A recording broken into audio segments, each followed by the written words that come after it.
पांडू, ए पांडू, अरे मूर्खा, किती धडपडतो? दूर दूर दूर. जी. त्या बाईसाहेब कुठे हुंदडतायत ते बघ आणि ताबडतोब बोलवले म्हणून सांग. जा. जी. कोणत्या बाईसाहेब? अरे वहिनी साहेब. कुठल्या वहिनी साहेब? अरे रमा रे, बोलवून आण बरे तिला. कुठून? अरे कर्मा, आता मी कसं सांगू कुठून ते? मग कोण सांगणार? अरे मूर्खा, तुला सांगते ना तिला शोधायला. कुणाला? आता कमरेत लाथ मारीन. जा बरं घेऊन ये तिला. जी जी.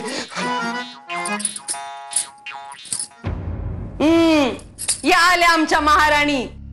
अगं 2 घटकापूर्वी गेली होतीस ना पाणी आणायला. तुझ्या मागून नारूने जाऊन 4 हंडे भरले हो. तरी यांची पहिलीच कळशी येते मुहूर्ताची. कुठे ठेवायचे कळत नाहीये. आता कसे सांगू हिला? कमरेवरचे उचलून ठेवा स्वतःच्या डोक्यावर. अहो दुर्गे, काय गो, अशी हात हलवत कुठे चाललीस? स्वयंपाकघरातली कामे झाली वाटतं. चला मला दाखवा आधी काय झालंय ते, आणि नंतर फिरा कुठे फिरायचंय ते.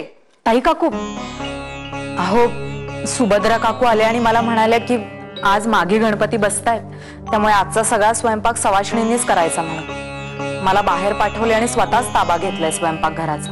कोण आहे कोण ही मोठी शास्त्रीण? आम्हाला अक्कल शिकवायला निघालीये?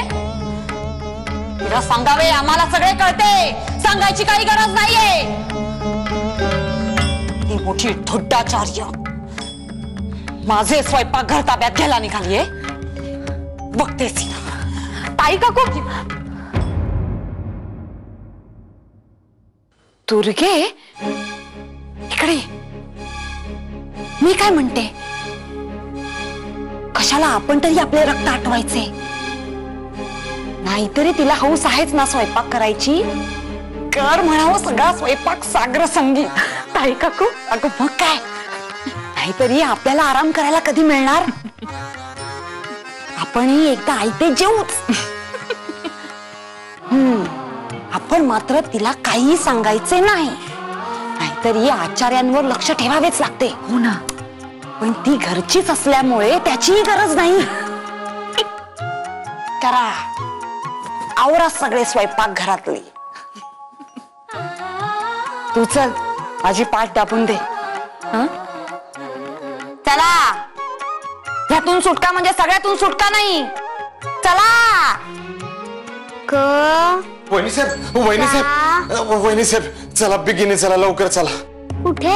अहो पेशवेणबाई बोलवतायत हो. पेशवेणबाई? चुकलो चुकलो, सुभद्रा काकू बोलवतात, चला बिगिनी. झुले